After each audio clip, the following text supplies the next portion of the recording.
Alors, quels sont les bateaux français dans l'Ocean Globe Race? J'ai passé 2 semaines et demie avec eux à Southampton, en Angleterre. Ils viennent juste de partir. Je n'ai pas eu le temps de faire des vidéos parce que j'ai fait beaucoup de photos et puis j'étais pas mal débordée.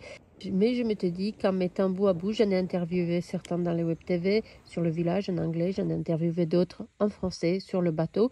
Et je m'étais dit que finalement, de mettre bout à bout les vidéos vite fait ce matin, juste de retour au Sable d'Olonne, ça nous permettrait d'avoir une idée, pas toutes les vidéos, mais juste un petit peu, une idée de qui ils sont. Il y a 5 bateaux dans l'Ocean Globe Race. Il y a presque la moitié de la flotte française, parce qu'on a 96 équipiers sur les bateaux français, sur d'autres bateaux aussi. Et donc, je me suis dit que ça peut être sympa de suivre de temps en temps. Je les rejoindrai à nouveau à Cape Town, et puis à Auckland, en Nouvelle-Zélande, et ensuite à Punta del Este. Donc, de temps en temps, quand j'ai le temps, je vais vous faire un petit éclairage sur les Français. Cette fois-ci, ce sont juste des vidéos mises ensemble et les images que vous avez vues ici sont des images évidemment à Southampton. Le peu que j'ai, je suis pauvre en vidéo cette fois-ci, mais on fera mieux la prochaine fois, promis. Alors, dans l'ordre dans lequel ils étaient présents au ponton, l'esprit d'équipe, le bateau Sablé, skippé par Lionel Régnier avec son équipe Vendée, bateau qui a déjà gagné une Whitbread. Vous verrez un peu plus dans l'interview de Lionel et de ses équipiers un peu plus loin dans cette vidéo. Bateau qui a déjà gagné avec un autre Lionel P1. Ensuite, Neptune, ce bateau qu'on ne connaissait pas, qui a un nom incroyable, le nom du dieu de la mer, mais aussi le nom du fameux très aimé magazine français Neptune, magazine français Neptune, magazine de bateaux. Alors pour faire très court, lors de la première Whitbread, 2 des équipiers de Eric Tabarly lors de la première Whitbread ont décidé de construire ce bateau et en 77 et de faire avec lui une autre Whitbread. Donc le bateau a déjà fait la course et donc ils l'ont construit, les coéquipiers, les anciens équipiers de Tabarly, plus les journalistes Daniel Gilles et d'autres du magazine Neptune ont mis ce projet en route il y a 50 ans presque aujourd'hui. Et c'est Tanguy Raffrin, le skipper breton, qui va le skipper dans cette course. Le bateau se débrouille pas mal. À l'heure où je vous parle, il est en tête de la flotte. Lionel Régnier, il se débrouille pas mal aussi en ce moment, après 2 ou 3 jours après le départ de la course. Alors, en suivant le ponton, le prochain sera Evrika, le bateau que vous connaissez peut-être, qui a appartenu au guitariste de Pink Floyd, ce bateau qui a connu les fêtes les plus incroyables au monde après 25 ans, qui a appartenu pendant 25 ans au Pink Floyd. Après 25 ans, il passe dans les mains d'un Français, Dominique Dubois, l'homme qui construit les bateaux les plus rapides au monde, les ultimes, les IMOCA en carbone, qui a vendu son entreprise pour faire ce rêve de gosse, ce rêve de jeunesse, faire le tour du monde en équipage à la manière de la Whitbread, en amenant à bord sa famille, ses amis. Donc Evrika, c'est un autre bateau qu'on va suivre de près. Ensuite, Pendwixis, vous avez vu quelques images ici, je ne vous le présente plus. Pendwixis, qui n'a jamais gagné la Whitbread, il en a fait plusieurs, il a dématé 2 fois. Marie Tabarly, la fille d'Eric, est ici pour prendre la revanche. Il a déjà dit aux Italiens de Translated et aux filles de Maiden, faites gaffe. Elle s'est à Southampton, on l'a un peu pas tellement vue. Elle est un peu, je crois, elle a du mal à se mettre dans cette course vintage, alors qu'elle vient du milieu de la Val moderne. Donc le manque d'électronique, d'internet à bord, vous le verrez dans l'interview que j'ai faite d'elle rapidement, est quelque chose qui lui pèse. Mais on verra. En tout cas, elle s'est sans doute pas trompée de bateau, parce que Pendwixis est aujourd'hui en tête de la course. Il est 2e. Je vous parlerai plus tard des handicaps, etc. Aujourd'hui, je vous parle du temps réel, de la position réelle des bateaux tels qu'on peut la suivre sur le tracker. Donc, Pendwick est 2e. Il se bagarre en tête de la flotte avec les Anglais de Translated menés par Vittorio Malingri. Cet ancien skipper d'IMOCA qui a fait le Vendée Globe, qui est une légende en Italie, il est à bord avec son fils. Le père et l'oncle de Vittorio avaient déjà fait la Whitbread, donc autant vous dire que chez eux, c'est une histoire de famille. Il y a aussi à bord Simon Corren, un navigateur anglais assez connu qui était arrivé en classe Chichester, première de la Golden Globe Race, pour ceux qui suivent la Golden Globe Race.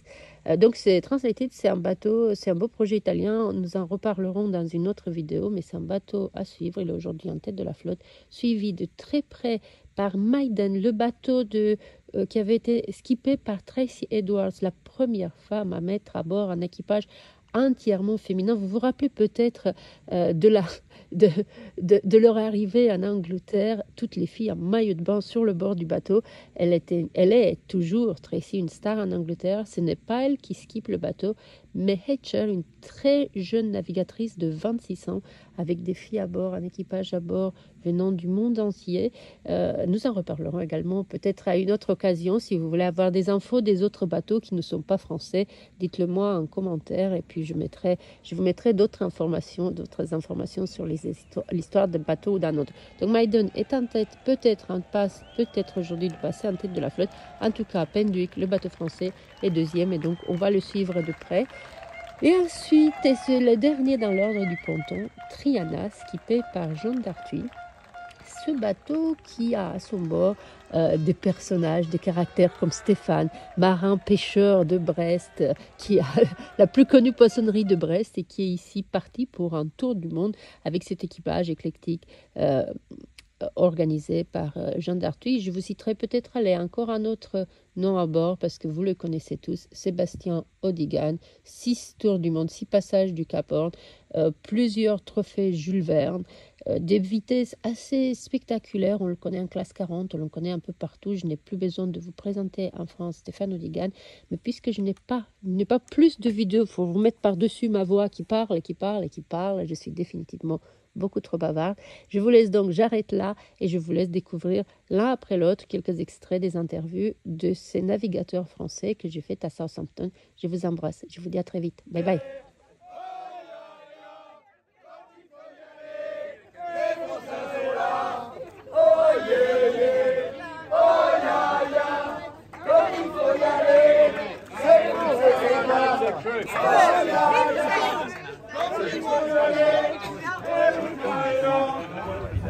Alors, je suis super impressionnée parce que je me trouve là ce soir,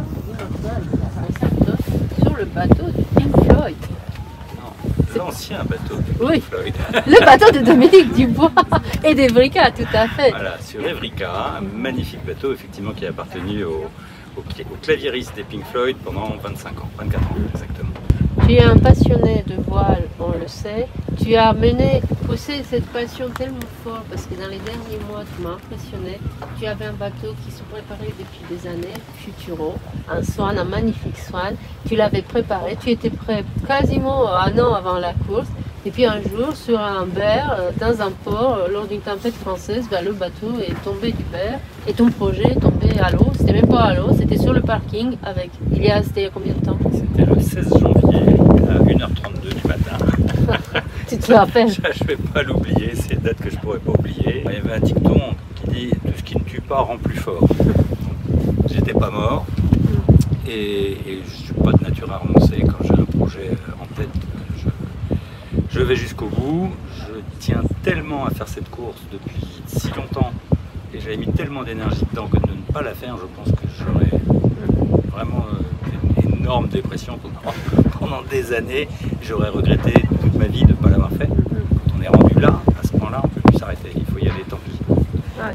Quand je t'ai rencontré à Vannes il y a 4 ans et que j'ai vu ton magnifique bateau d'avant, tu étais l'homme qui construit les plus rapides bateaux au monde, les bateaux du Vendée Globe, les IMOCA, les bateaux, comment on les appelle, les fly, les ultimes, ils étaient tous sous des housses cachées dans ton atelier. Pourquoi quelqu'un qui construit les bateaux les plus rapides au monde a envie de partir sur un bateau qui est tellement plus long dans cette aventure-là? Et comment un homme aussi occupé a envie là de tout arrêter, stopper et aller là avec tes copains en plus à bord, je crois. Ah bah oui, mes copains, ma famille, mon fils, ma fille, une de mes filles, mon frère, mon beau-frère, mes cousins, enfin, c'est une grosse opération familiale et les très très très bons amis de 25 ans, 30 ans et plus pour certains. Donc, il se trouve que effectivement Multiplast et le groupe Carboman que je dirigeais, une entreprise merveilleuse, passionnante, qui est extrêmement chronophage, qui m'absorbait tout mon temps. Et que j'arrivais à un âge où il fallait commencer à réfléchir à la retraite. Parce que on peut rester jusqu'à 70 ans, 75 ans au boulot, on peut crever derrière son bureau, ça marche aussi. Mais c'est pas ce que j'avais envie de faire, j'avais envie d'en profiter. Et donc il me fallait un projet suffisamment je dirais, ambitieux pour me décider à virer de bord. Parce que tu es en train de me dire que c'est ce projet-là qui t'a fait lâcher ton entreprise et partir à la retraite. J'ai fait un compte à rebours. J'ai dit en 2019, je me suis inscrit en septembre 2019.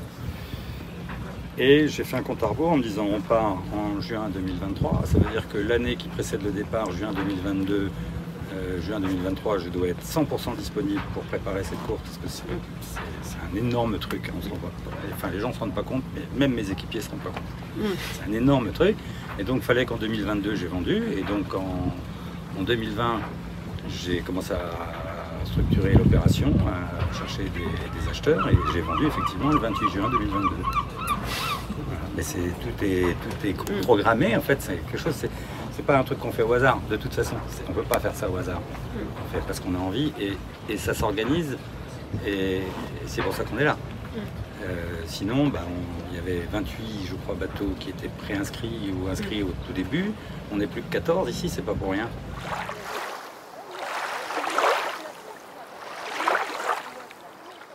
Parce que vous l'avez trouvé, je ne sais pas s'il était abandonné, mais en tout cas, il n'avait pas ce lustre que vous lui avez donné. Dis-nous, Lionel, un peu comment tu as retrouvé cet ancien bateau qu'on appelait Export 33, qui est un bateau qui a gagné, pour ceux d'entre vous qui l'ignoraient encore, qui a gagné déjà 2 Whitbread.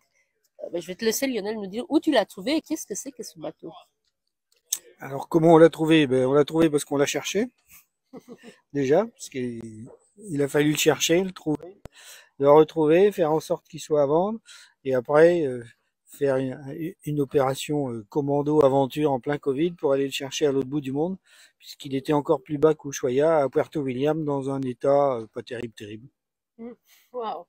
Et donc, gagner tout à l'heure, je lui disais, ça m'amusait de penser que ce bateau a déjà gagné le Whitbread avec un autre Lionel plein. Donc t'as encore de l'émotion de penser à ça ou depuis le temps que tu travailles dessus, parce que tu as tout changé à l'intérieur quasiment, est-ce que c'est devenu dans ta tête un autre bateau? Non, je pense qu'on a essayé de le ramener au plus près de ce qu'on pouvait de ce qu'il était à l'époque, à son époque victorieuse. Après l'émotion, là j'avoue elle est plus là en ce moment, mais je pense qu'on va la retrouver dans une semaine. Est-ce que tu as envie de partir? T'as envie de partir, oui, c'est ça? oui. Oui, et puis si on reparle de cette émotion-là, on l'a quand même eu un peu ce matin, puisqu'on a eu Dan Hirsch qui est venu ce matin, et donc équipier qui a gagné la Whitbread en équipier de Lionel Péan en 85-86, et il était ému.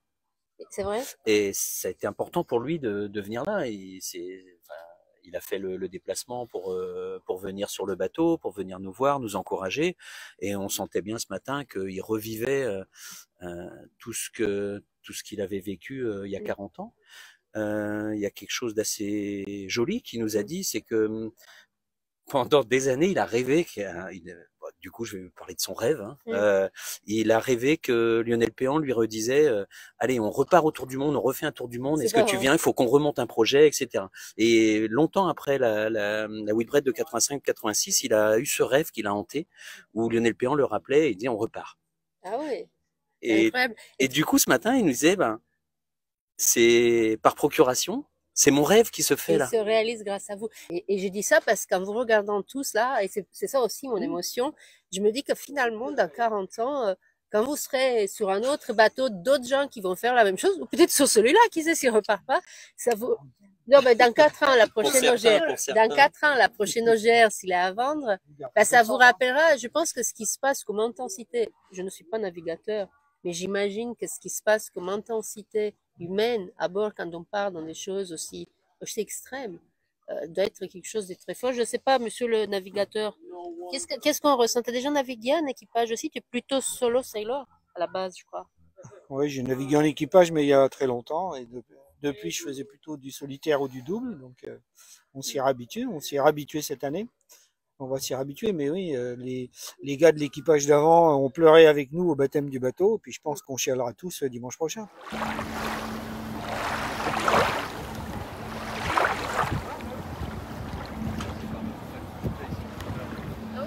Hi Jen.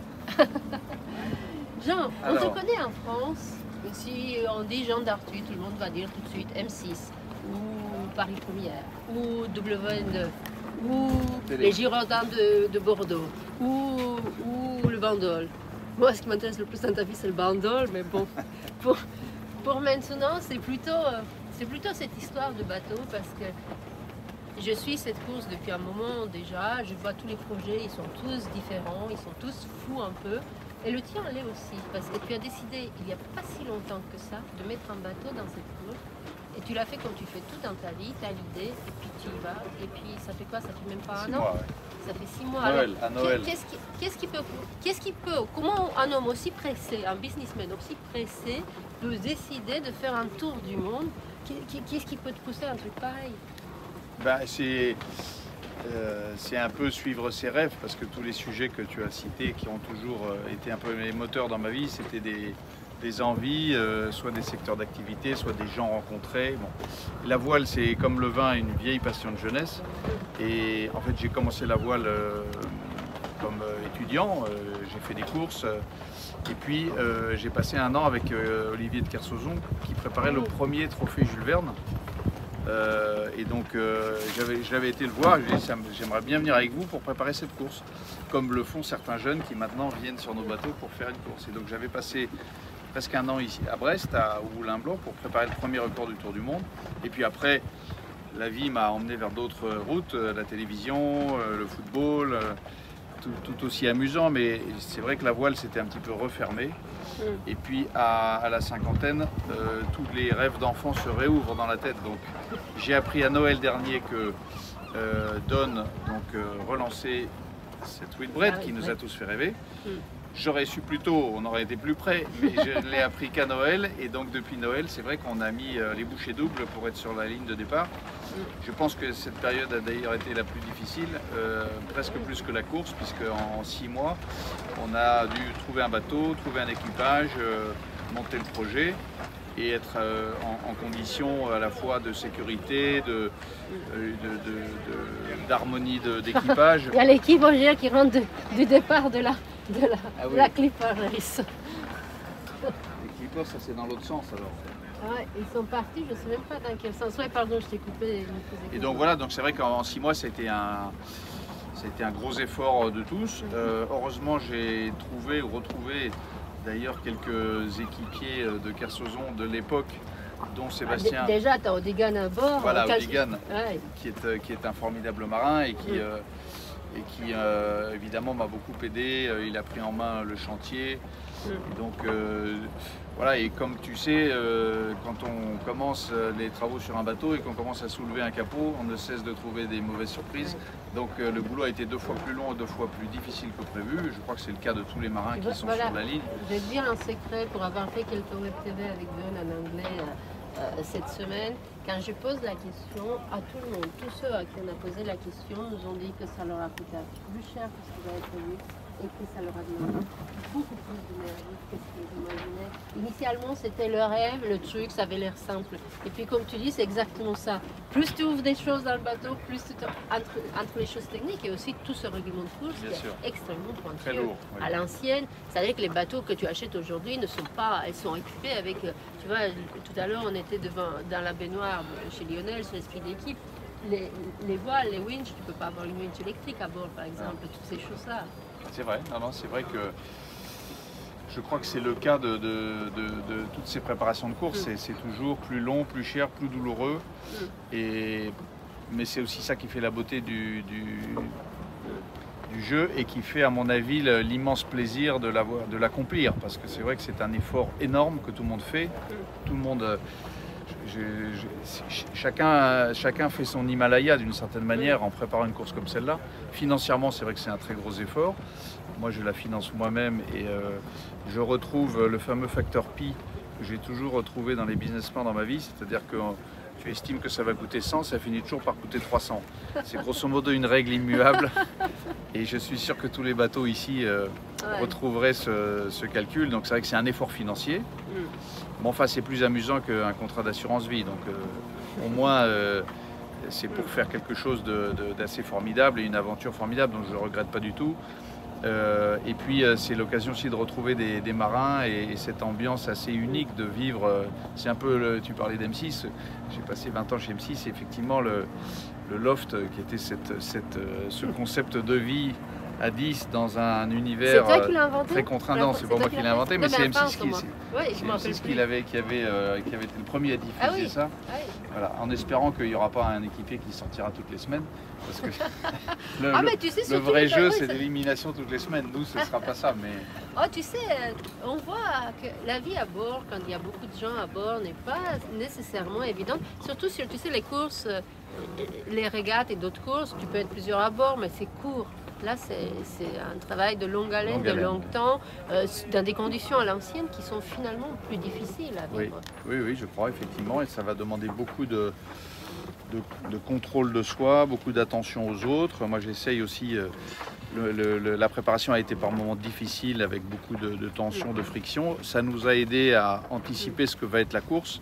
Et donc, je crois que chacun est en train petit à petit de rentrer dans sa course à travers sa personnalité pour savoir comment supporter les autres à tous les sens du terme, les aider et les supporter parce qu'on a tous nos défauts, nos qualités et il faut apprendre à vivre ensemble dans des périodes qui vont être longues. Donc ça c'est évidemment un des grands challenges à mon avis de cette course. Tu navigues avec combien à bord?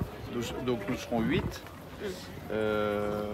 avec un équipage assez stable puisque 80 ou 90% de l'équipage va rester le même pendant la course. D'accord. Je voulais absolument ça parce que je pense que c'est un bon moyen de créer une équipe et un esprit d'équipe. Donc on va avoir une stabilité assez importante et un mélange très sympa de marins expérimentés et de jeunes. Parmi les jeunes, on a Margot, qui est géniale, qui est notre media woman, qui va faire tous les films pour M6 puisque toutes les semaines nous allons avoir un feuilleton sur M6.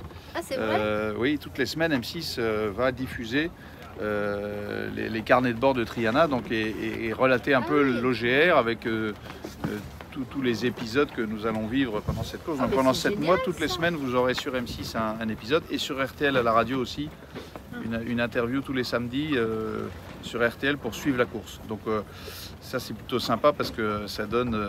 un objectif aussi à Margot et à l'équipage de relater notre aventure et donc d'en faire une espèce de saga. Et donc je pense que c'est important de raconter. Trop souvent, on passe des épisodes comme ça dans la vie sans les retenir et sans les mettre dans le marbre. Donc je trouve que c'est très utile et très sympa. Et dis-moi, comment tu vas faire? Est-ce que c'est un bateau, comment on appelle ça en anglais, une dry boat? Oui, est-ce que tu auras de l'alcool à bord ou pas déjà? Alors, plutôt non. Est-ce que c'est ça? Tout le monde dit plutôt non, mais alors comment tu vas faire pour Mais il y a toujours une exception. Ah, oui. Parce que, comme tu sais, donc, je suis marin, mais je suis aussi vigneron. Et donc, j'ai pris quelques bonnes bouteilles. Et donc tous les dimanches, on aura au déjeuner droit de déboucher une bonne bouteille de terre brune et de partager ensemble ces bons moments. Voilà. Donc une fois par semaine, une bouteille de terre brune. Bonjour. Bonjour. Je m'appelle Aïda. Comment t'appelles-tu? Parce que moi, un garçon qui a un livre à la main, ça me fait tout de suite flasher. Je suis désolée de te tourner le dos, Jean. Alors tu arrives avec Le Loup des mers de Jack London. Oui. Tu sais que moi, quand j'écoute ici, quand j'interviewe les navigateurs, certains d'entre eux, par exemple celui d'Outlaw, votre voisin, me fait penser à ce livre-là. Tu l'avais déjà lu ou pas? Oui, il fallait que je le relise. Ah oui. Oui. Et tu es Stéphane comment? Haguenès. Haguenès. Oui. Marin d'où? Breton? Breton, oui. Breton, mais poissonnier. Moi, je suis amateur, oui. Oui. Moi, je suis un chef d'entreprise qui a pris un an de congé sabbatique, en fait. Ouais, c'est voilà. Là, je peux me permettre, après tant d'années de travail. Donc, c'est des vacances pour moi. Bon, c'est génial. Et c'est ça aussi, tu vois, la beauté de cette course, de se dire qu'on peut avoir des professionnels, des skippers professionnels à bord. Je crois que le maximum, c'est 30% de l'équipage. Et puis, on peut amener... Don le dit souvent qu'il a fait cette course pour permettre aux ordinary people to make extraordinary things, aux gens ordinaires de vivre des rêves. Oui, absolument. C'est tout à fait l'esprit de cette équipe et c'est vrai que Stéphane est un bon exemple.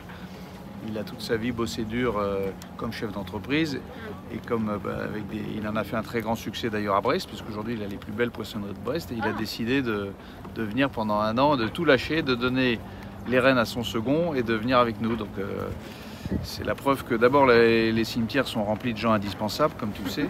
Donc on se rend compte que la vie et la terre tournent très bien sans nous. Et donc c'est l'occasion d'ailleurs de... Moi c'est pareil dans mes affaires, j'ai laissé la place aux jeunes et je trouve que c'est formidable d'aller passer un temps avec soi-même, un temps de réflexion autour du monde. C'est quand même une grande chance qu'on a. Donc on va tous réaliser ce vieux rêve que nous avons chacun à notre façon, dans notre tête, à nos âges, à cette étape de notre vie. Je dirais que si chacun a senti cet appel, l'appel du large, c'est bien ça dont on parle.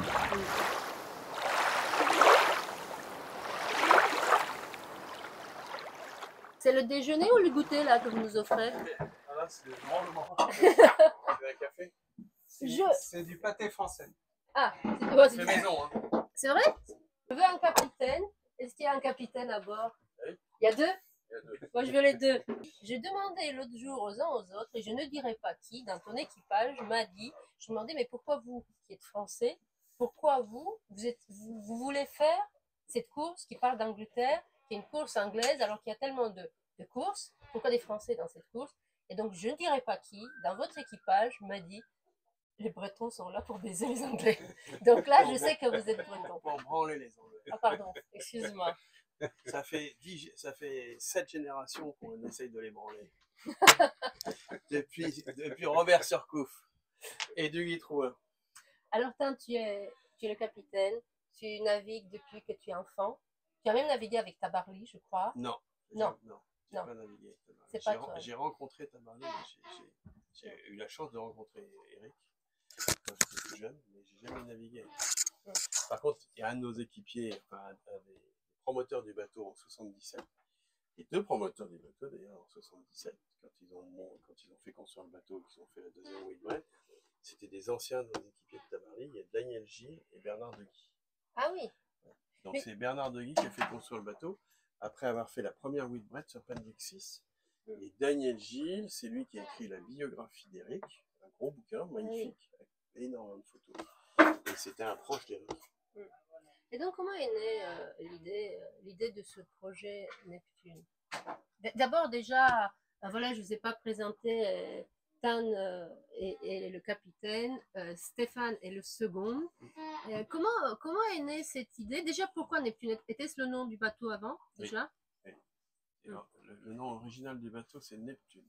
Il a été construit en 77 par des anciens de Penvic 6, mais surtout des journalistes et photographes de Neptune Nautisme, qui est une revue qui a été très très très connue en France, qui est maintenant disparue, et qui a été la revue qui était lue par la majorité des gens qui naviguaient à cette époque-là. Et Daniel donc travaillait comme rédacteur en chef de Neptune. Bernard était photographe, et ils ont appelé le bateau Neptune. Non pas parce qu'ils étaient sponsorisés, mais parce que le nom était joli, et puis probablement parce que la revue soutenait ce projet, parce que c'était quand même une course qui était célèbre, et je pense que la revue avait à cœur, c'était une pub, mais en même temps de soutenir un projet maritime d'envergure. On a quand même un faisceau de compétences à bord. Ah ouais, et que ça pousse un peu le projet, dans son élaboration, parce que c'est un projet qui a 2 ans. Donc d'un côté c'est long, mais c'est aussi assez court, et qu'on se dit qu'on va se jeter dans le projet, justement parce qu'il y a de la compétence, qu'il y a de la ressource. Vous allez porter avec vous autour du monde à partir de la semaine prochaine, non seulement ce bateau qui a une histoire, non seulement tous les souvenirs de la revue Neptune, mais vous allez aussi amener avec vous un gros message d'espoir, qui est celui de toutes les, je sais pas, centaines de milliers de personnes en France et dans le monde qui souffrent aujourd'hui de Parkinson, parce que vous avez un des membres de l'équipage à bord, Bertrand, qui est atteint de, je crois que c'est public, de la maladie de Parkinson. Oui. Et qui, d'ailleurs, je vais te demander, Bertrand, parce qu'au lieu de dire, moi, pourquoi tu es là, ce serait mieux que ce soit toi qui me le dise, pourquoi tu es là, pourquoi tu as voulu intégrer l'équipage de Neptune? Déjà, au-delà de porter espoir, déjà, les cochons sont bien gardés ensemble, c'est pas l'expression. Enfin. Déjà, pour moi, c'était pour pouvoir avoir plus de temps avec la maladie, avoir plus de relax. Et c'est aussi pour prouver tout à l'heure, tu disais des centaines de milliers de personnes. Dans le monde, c'est plus de 7 millions de personnes qui sont atteintes. En France, ce sont 300 000 personnes qui sont atteintes de cette maladie. Des personnes de plus en plus jeunes parce que la moyenne d'âge diminue, le nombre de cas augmente, donc c'est-à-dire qu'il y aura de plus en plus de jeunes. Il y a un tas de facteurs. Donc, personnellement, et le message de l'équipe, c'est de dire que malgré la maladie, on peut quand même faire des choses. Et surtout ne pas, pour les nouveaux diagnostiqués, parce que moi je suis diagnostiqué depuis assez peu de temps, somme toute, moi ça fait un peu plus de 2 ans, c'est de dire justement, vous êtes diagnostiqué, mais ne vous renfermez pas dans votre coquille, non, vivez vos rêves, vivez à fond, parce que bon, c'est ce qu'il faut faire.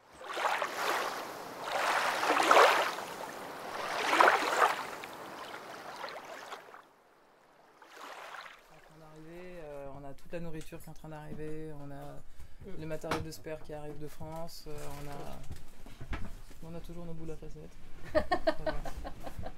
Ça va bien que tu aies quelqu'un qui aime vivre. Donc deux coursives à l'intérieur, une de chaque bord. Et dans la nourriture, oui, je vois des pâtes, tu n'auras pas que du lyophilisé, tu vas avoir de la vraie. J'ai pas de lyophilisé. Ah oui. Et donc des fêtes de temps en temps à bord? Non, jamais. Jamais. La boule à facettes, c'est quand vous arrivez à Cap Town? Ouais. Non, même dans la journée, c'est toujours assez drôle d'avoir des moments. Par exemple, on a plein de trucs comme ça, juste pour rigoler en fait, quoi. Tu vois, c'est juste. Maintenant.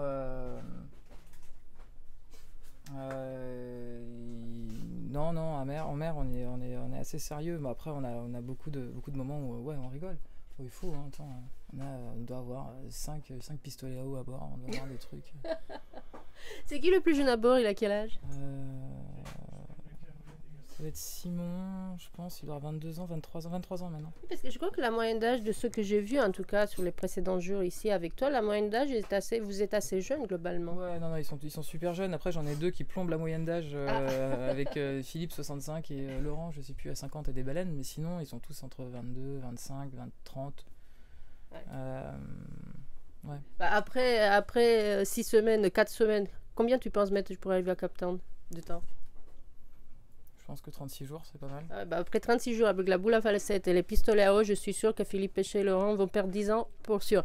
Merci infiniment, Marie, pour ces moments et de nous avoir autorisé, permis d'être à bord de Penduic aujourd'hui, même si tu es débordé. On te souhaite bon vent. Et voilà, enfin, entre le moment où j'ai enregistré ma voix et le moment où je finis de monter la vidéo, le dernier classement, ce samedi 16 septembre. Penduic en tête de la flotte, suivi de très près par Spirit of Helsinki, Maiden, Translated, l'Esprit d'équipe, Neptune, Triana, Outlaw, Explorer, Galliana with Secure, Evrika, Sterna, Godspeed et enfin White Shadow. Voilà le dernier classement. Il y a plein d'autres choses qui peuvent encore arriver et moi je vous retrouverai avec bonheur, avec plaisir, peut-être d'ici 2 semaines s'il y a du nouveau parmi les bateaux français ou même avant si on a des news. Je vous embrasse, merci de m'avoir suivi. N'oubliez pas de vous abonner, de liker, de commenter. Il paraît que ça donne de la visibilité. Merci, à très bientôt. Bye bye.